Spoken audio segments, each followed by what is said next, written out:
Hello दोस्तों, आप सभी का ऑल अबाउट सोशियस में स्वागत है। और ये समाजशास्त्र की कॉम्पिटिटिव सीरीज है और इसमें अभी हम लोग सामाजिक प्रतिमान के बारे में चर्चा कर रहे हैं। इसको आदर्श नियम भी कहते हैं, इंग्लिश में इसे सोशल नॉर्म्स कहते हैं। ये तीनों टर्म्स आप लोगों को याद रखना है। इसमें ऑलरेडी हम लोग और भी जो टर्म्स थे उनके बारे में डिस्कस कर चुके हैं। आज हम लोग कानून क्या होता है इसके बारे में चर्चा करेंगे और अनुशास्ति क्या होती है इसके बारे में, सामाजिक मूल्य क्या होते हैं इसके बारे में भी चर्चा करेंगे। जबकि अगर लोकाचार की बात करें, रूढ़ियों की बात करें, प्रथाओं की बात करें तो ऑलरेडी हम लोग अपने पिछले लेक्चर्स में चर्चा कर चुके हैं। कानून क्या होता है? सामाजिक प्रतिमानों में कानून जो है वो सर्वाधिक शक्तिशाली औपचारिक है। तो यहाँ पे आप लोगों को ये समझ में आ रहा होगा कि ये औपचारिक होता है। कानून वे नियम हैं जिनके पीछे राज्य की शक्ति होती है। तो ये एक परिभाषा कानून की है। समनर की अगर बात करें तो समनर ने कहा है कि ये जो कानून होता है ये संहिताबद्ध लोकाचार होते हैं।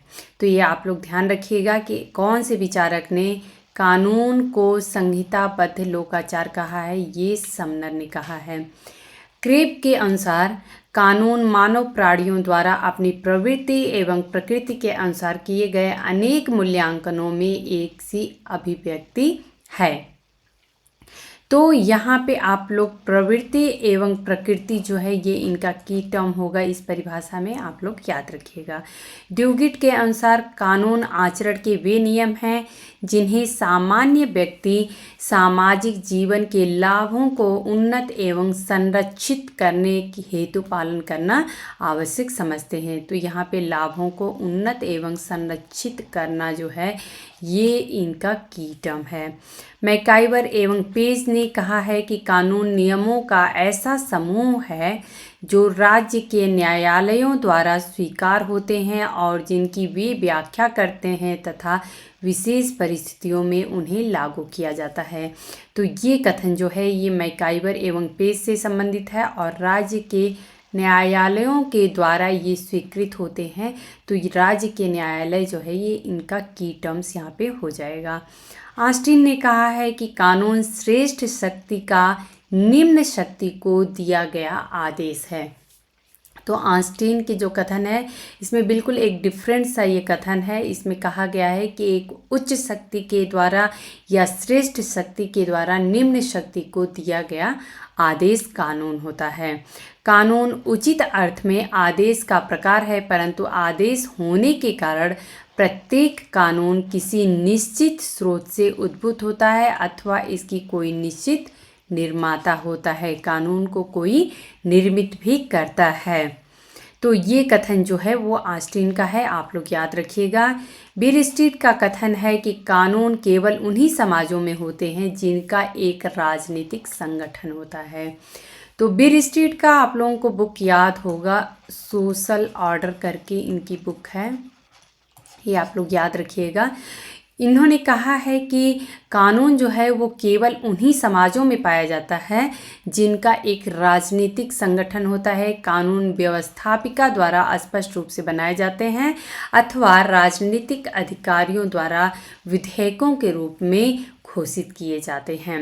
विल्सन का कथन है कि कानून स्थापित विचारों एवं आदतों का वह अंग है। तो ये आप लोग याद रखिएगा कि इन्होंने विचारों एवं आदतों की बात की है कि कानून जो होता है वो स्थापित विचारों एवं आदतों का वह अंग है जिन्हें नियमों के रूप में विशेष उपयुक्त मान्यता दे दी गई हो तथा जिन्हें राज्य की शक्ति और अधिकार का बल प्राप्त हो।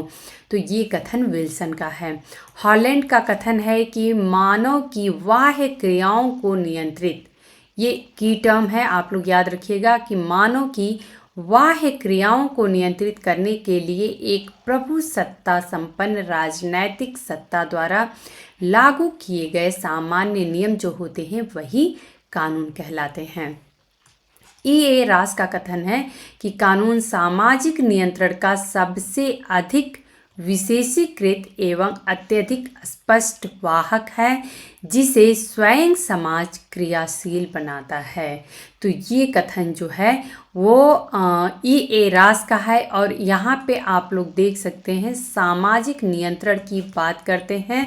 इनकी ये रास की बुक ही है सोशल कंट्रोल। तो ये आप लोग ज़रूर याद रखिएगा। सोशल कंट्रोल पे इन्होंने अर्थात सामाजिक नियंत्रण पे इन्होंने काफ़ी कुछ लिखा है।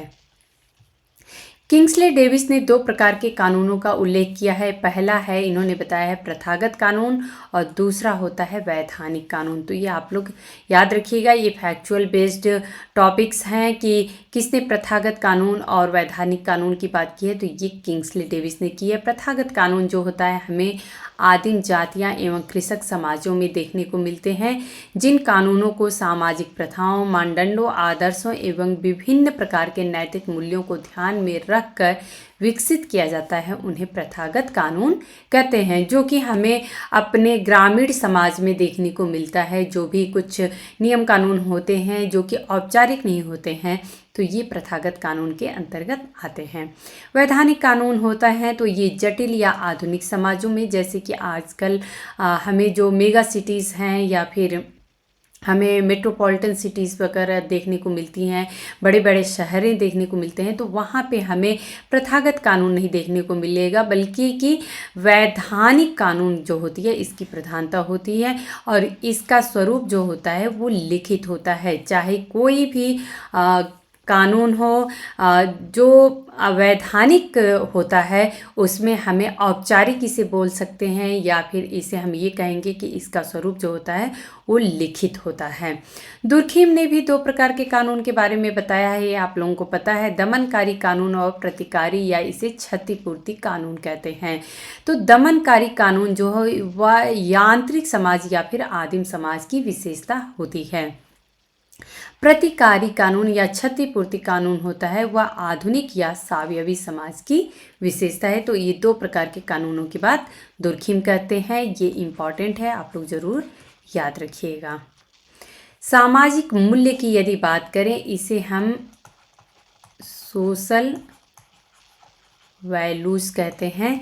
तो समाजशास्त्र में मूल्य जो है वो एक प्रकार का मानदंड है, पर साधारण मानदंड को हम मूल्य नहीं कह सकते हैं।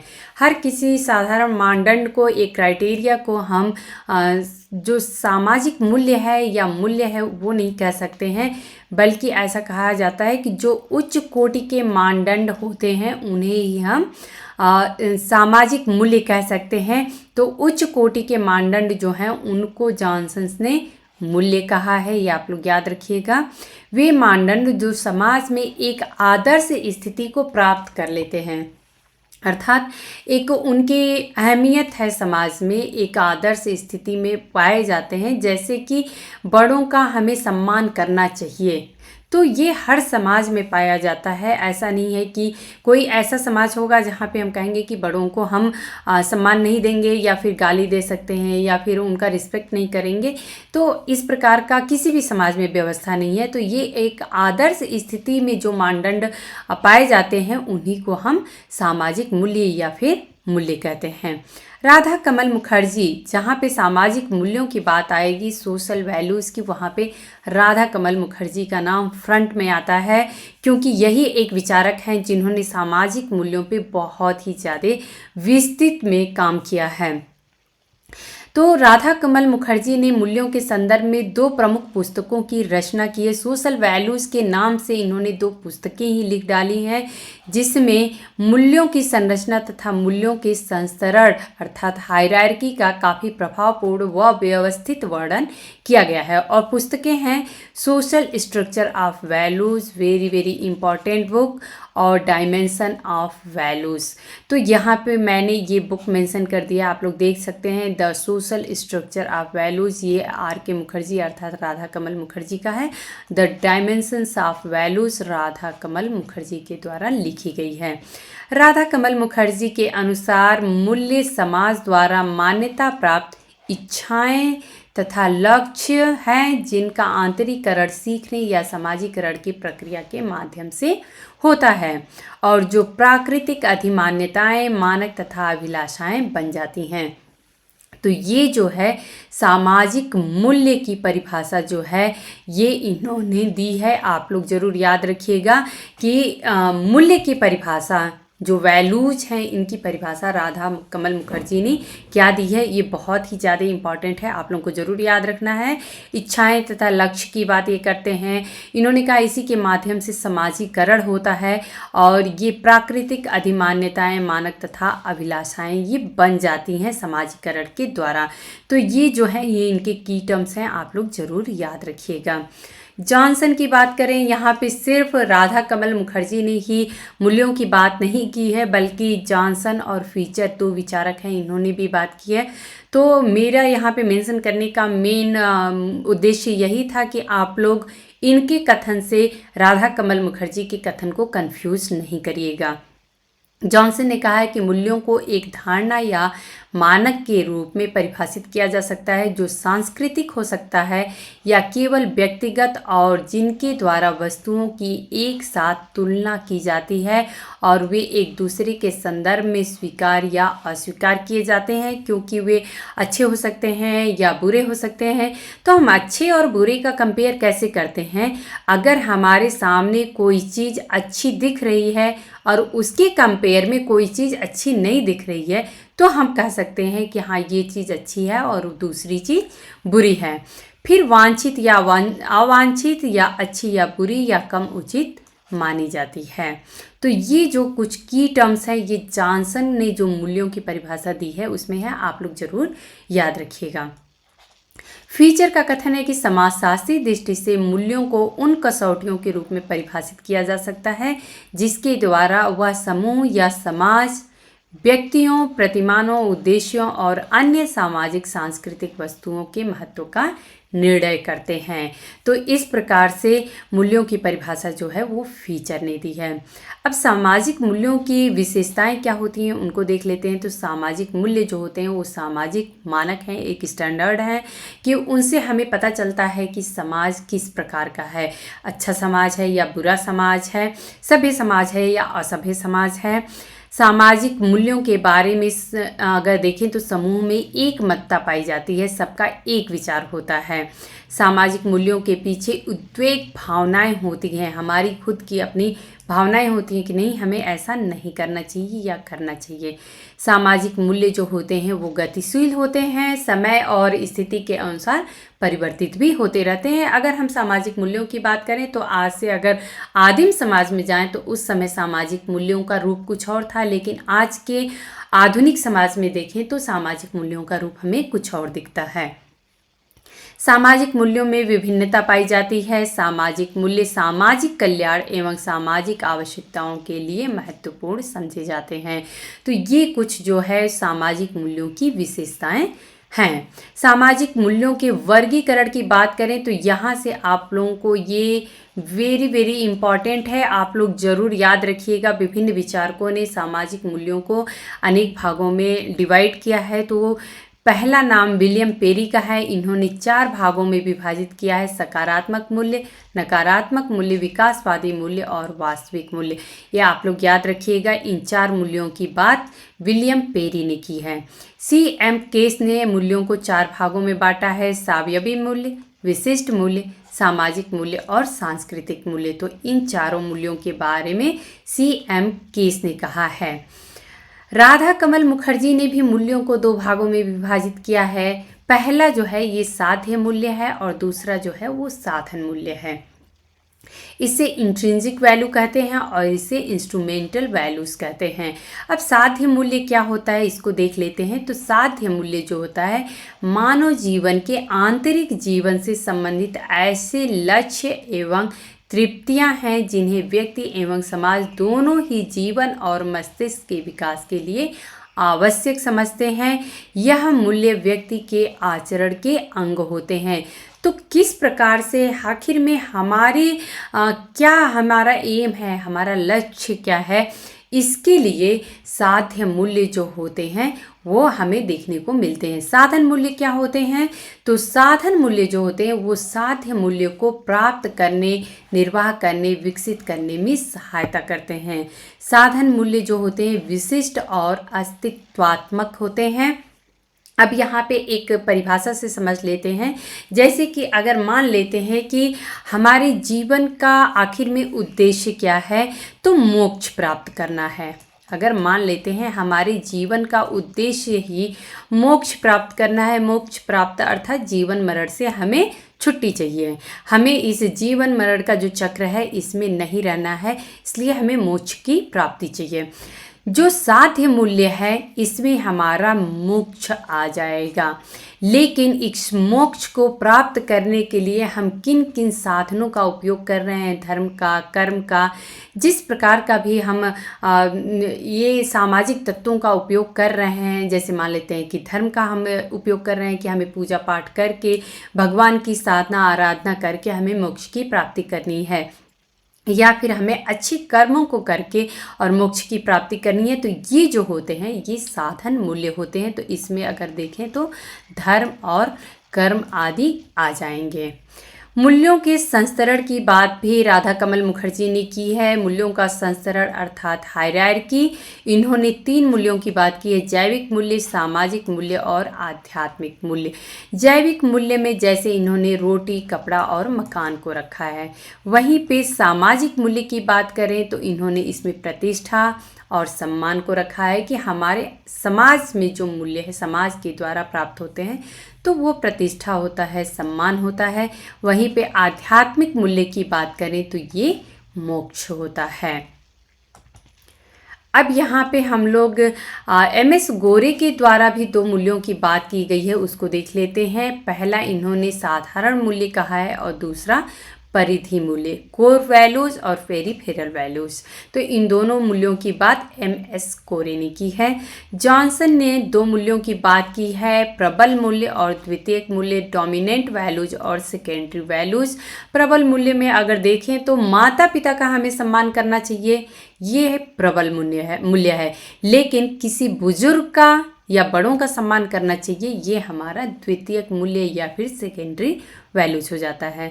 सामाजिक मूल्यों का महत्व आखिर में क्या है समाज में? तो समाज में एक रूपता उत्पन्न करते हैं, व्यक्ति के लिए महत्वपूर्ण है। ये सामाजिक संगठन एवं एकीकरण का काम करते हैं, सामाजिक क्षमता का मूल्यांकन करते हैं, सामाजिक नियंत्रण का काम करते हैं ये, और समाज के आदर्श विचारों एवं व्यवहारों के प्रतीक होते हैं। समाज में किस प्रकार के विचार और व्यवहार हमें देखने को मिल रहे हैं तो उसके प्रतीक हमें ये सामाजिक मूल्य देखने को मिलते हैं, और अनुरूपता एवं विपथ गमन को स्पष्ट करते हैं कि समाज में जो चीज़ें हो रही हैं वो सही समाज के अनुसार, समाज के मूल्यों के अनुसार हो रही हैं या उसके विपरीत हो रही हैं, तो इसको भी ये स्पष्ट करते हैं। अब यहाँ पे एक और टॉपिक है अनुशास्त्री, इसे सैंक्शंस कहते हैं, इसको हम लोग देख लेते हैं। बहुत छोटा सा टॉपिक है। सामान्यतः अनुशास्त्री जो या अभिमति भी इसे कहते हैं, इसका अर्थ होता है अंकुश, निषेध या फिर दंड। यह दंड व पुरस्कार की व्यवस्था है। बस यही आप लोगों को की टर्म याद रखना है कि अनुशास्त्री जो होती है, सैंक्शंस होते हैं, इसमें दंड और पुरस्कार की व्यवस्था पाई जाती है। जहाँ पे समाज के मूल्यों के अनुरूप कार्य होता है वहाँ पे पुरस्कार की व्यवस्था होती है, लेकिन अगर उसके विपरीत कार्य होता है तो दंड का प्रावधान होता है।